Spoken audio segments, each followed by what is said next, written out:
अस्सलाम वालेकुम। अल्लाह ताला को किसी को बड़ा मुकाम अता करता है तो पहले उसे नीचे ले जाता है और नीचे ले जा कर के फिर उसको उठाता है ऊपर की तरफ। इसीलिए कहते हैं कि जो चीज़ हमें बुरी लग रही है हो सकता है अल्लाह की नज़र में अच्छी हो, और जो चीज़ हमें अच्छी लग रही है वो हो सकता है अल्लाह की नज़र में अच्छी ना हो। ये भी हो सकता है हमें अब दिल में ये सोचते हैं अरे ये यार अल्लाह हमारे लिए अच्छा नहीं कर रहा है, जो हो रहा है बहुत बुरा हो रहा है, हो सकता है कि हमारे लिए बेहतर हो। इस यही मैं आपको किस्सा सुनाता हूँ। ज़ैद बिन हारिस रज़ियल्लाहु ताला अन्हु, ये इनकी वालदा जो है अपने मैके जा रही थी इनको लेकर के। ये छोटे थे, गोद के बच्चे थे, इनको लेकर के मैके जा रही थी। तो जब रास्ते में जो है डाकुओं ने हमला कर दिया। भाई सुनसान जगहें होती थी उस वक़्त, ऐसा तो थे नहीं यहाँ पर भीड़ भाड़ वाले इलाके, अपने उसमें बैठे टेम्पो में बैठे पहुँच गए। लूटपाट तो अभी भी हो जाती है, लेकिन उस टाइम पे तो बिल्कुल ही सुनसान सड़कें होती थी, सुनसान इलाके होते थे। जा रहे थे, डाकुओं ने लूट लिया, और डाकुओं ने लूट करके उनका माल वाल भी लूटा और उनके बच्चे को भी ले गए। ज़ैद रज़ियल्लाहु ताला अन्हु को ले गए उठा करके, और उठा करके ले गए। और वहाँ पर एक मेला लगता था, आकाश का मेला। वहाँ पर ये ख़रीदो फ़रोख्त होती थी, ग़ुलामों का दौर था, ग़ुलाम बेचे जाते थे, ख़रीदे जाते थे। तो वो ले जा करके वहाँ पर आपने बेच दिया। और ख़रीदने वाले कौन थे? हकीम बिन ख़ज़ाम। तो ये हज़रत खदीजा रज़ियल्लाहु ताला अन्हा के भतीजे थे, यानी आप उनकी फूफी थी। आप ये लेके आए, आपने उनको कहा फूफी जान आप हमारे घर आइए और मैं कुछ गुलाम लेके आया हूँ ख़रीद करके, तो आप उनको जो है ख़रीद लीजिए। उन्होंने कहा ठीक है मैं आती हूँ। आप उनके पास गए तो उन्होंने बहुत से गुलाम देखे। उन्होंने कहा इसमें से कोई भी गुलाम पसंद कर लीजिए। उन्होंने बहुत से गुलाम देखे तो उन्हें ज़ैद रज़ियल्लाहु ताला अन्हु सही नज़र आए। उन्होंने कहा ये सही लग रहा है मुझे, ये दे दो। तो उन्होंने उनको हदिया कर दिया। हकीम बिन हज़ाम आपने अपनी फूफी को ज़ैद बिन हारिस को हदिया कर दिया, और आपके पास रहे, पलते रहे, बड़े होते रहे। जब आपकी शादी हुई हज़रत मोहम्मद सल्लल्लाहु अलैहि वसल्लम थे हज़रत खदीजा रज़ियल्लाहु ताला अन्हु की, तो आपने उनको हदिया कर दिया कि आज आपके पास रहेगा, आपकी खिदमत करेगा।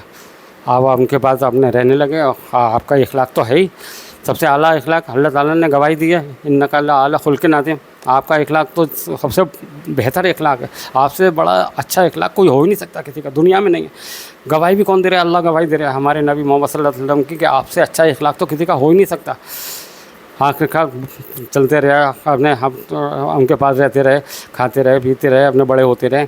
अब उनके बाप बेचारे बहुत परेशान, उनकी माँ रोते रोते बुरा हाल। भाई हमारा बच्चा, वो हर माँ को होती है अपने बच्चों से, अब माँ को बाप को सबको होती है अपना, भाई अल्लाह ताला सबका कलेजा ठंडा रखे।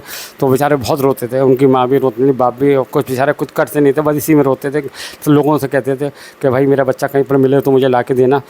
तो एक दफ़े इत्तेफाक ऐसा हुआ, तो उनके इलाके के कुछ लोग वहाँ पर आए हज करने के लिए। वहाँ पर ज़ैद बिन हारिस रज़ियल्लाहु ताला अन्हु को उन्होंने देखा वहीं पर ही, तो आपने उनसे मुलाकात करी। तो उन्होंने अपने घर जाके ख़बर दी, भाई ज़ैद को तो हमने वहाँ पर देखा है, अपने हज करने गए थे बैतुल्लाह में। और वो जल्दी से भागते दौड़ते हुए भैया सवारी का इंतज़ाम करा।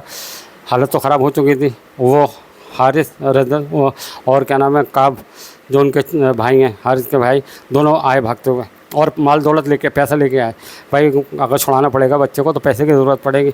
अब पैसा लेकर के वही हाजिर हुए। इधर पूछा, पता लगा कि हाँ हुज़ूर सल्लल्लाहु अलैहि वसल्लम किससे मुलाकात हो गई कि आपके पास हमारा बेटा है। उन्होंने कहा हाँ है बेटा, हमारे पास है।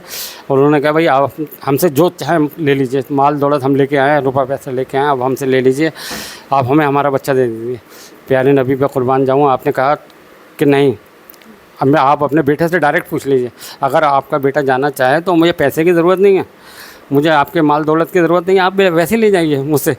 मतलब आप और कोई होता भाई मुझे डिमांड करता दुनिया भर की पैसों की, ये करता। और हमारे नबी तो रहमतुल लिल आलमीन है, अपने उनसे बड़ा मतलब जो है कौन रहमतुल लिल आलमीन। आपने उनसे कहा भाई आप जैसे उनसे पूछ लीजिए, आप अगर ये कहेगा कि मैं जाना चाहता हूँ जाओ, कोई दिक्कत नहीं है, मैं पैसे नहीं लूँगा, बिल्कुल भी 1 रुपया नहीं लूँगा। अब जब उन्होंने वो दंग रह गए इस बात से, जब उन्होंने अपने बेटे से पूछा, हर अपने ज़ैद से, ज़ैद बेटा चलो, वो जो ज़ैद पहचान गए ये मेरे बाप हैं और ये मेरे चाचा हैं। हमने जैद बेटा चलो, उन्होंने कहा नहीं नहीं मैं नहीं जाऊँगा, मैं तो इन्हीं के पास रहूँगा, हज़रत मोहम्मद। ये देखिए हमारे नबी का अखलाक और हमारे नबी का मतलब जो है, जबकि एक गुलाम आपने रह रहा है, जबकि लोग बार कहते हैं कि गुलाम के साथ लोग ऐसा व्यवहार करते हैं, ये करते हैं। और हमारे नबी तो रहमतुल लिल आलमीन, बहुत शफ़क़त वाले, प्यार वाले, मोहब्बत वाले। अपने जब कैसा रखा होगा उस गुलाम को भी, जो अपने माँ बाप के पास जाने को तैयार नहीं है और अपने मतलब उनके पास रहने को तैयार है कि मैं उनके पास। और हमारे नबी भी फिर जब ये मंज़र देखा तो उनका भी दिल भर आया। तो आप मक्का के सरदार थे, बैठे हुए थे वहाँ पर बैतुल्लाह की तरफ, तो आपने ऐलान करके कहा कि ये आज से मेरा बेटा है, ज़ैद बिन हारिस मेरा बेटा है। आपने उनको बेटे ही बना लिया। आपने जब अपने घर वालों के पास जाने से इनकार करा ज़ैद बिन हारिस रज़ियल्लाहु ताला अन्हु ने, तो उन्होंने कह दिया ये मेरा बेटा है। ये देखिए मतलब उनकी मोहब्बत, ज़ैद बिन हारिस, आपकी उनसे मोहब्बत, उनकी आपसे मोहब्बत, और आपको भाई रज़ियल्लाहु ताला अन्हु और आपके साथ रहे तो आपका मर्तबा कितना बड़ा होगा। ज़ैद बिन हारिस का आप कहाँ ग़ुलाम, कहाँ मतलब आपको ख़रीदा गया, कहाँ बेचा गया, कहाँ पर आप पले बड़े, और देखिए कहाँ अल्लाह ताला ने कहाँ कितना बड़ा मुकाम अता फरमाया ज़ैद बिन हारिस रज़ियल्लाहु ताला अन्हु, और आप जंग मौत में शहीद हुए।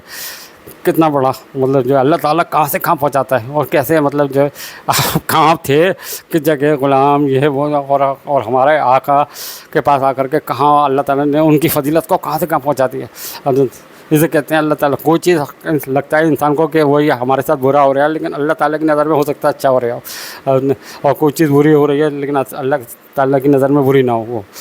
तो इसलिए हमें अल्लाह पे ही भरोसा रखना चाहिए, और अल्लाह पे ही हमें तवक्कुल रखना चाहिए, और अल्लाह से ही मांगना चाहिए, और अल्लाह ही बेहतर देने वाला है, बेहतर सुनने वाला है, बेहतर इल्म वाला है, बेहतर हिकमत वाला है, हर चीज़ पर कादिर है। इन्नल्लाह अला कुल्लि शैइन क़दीर।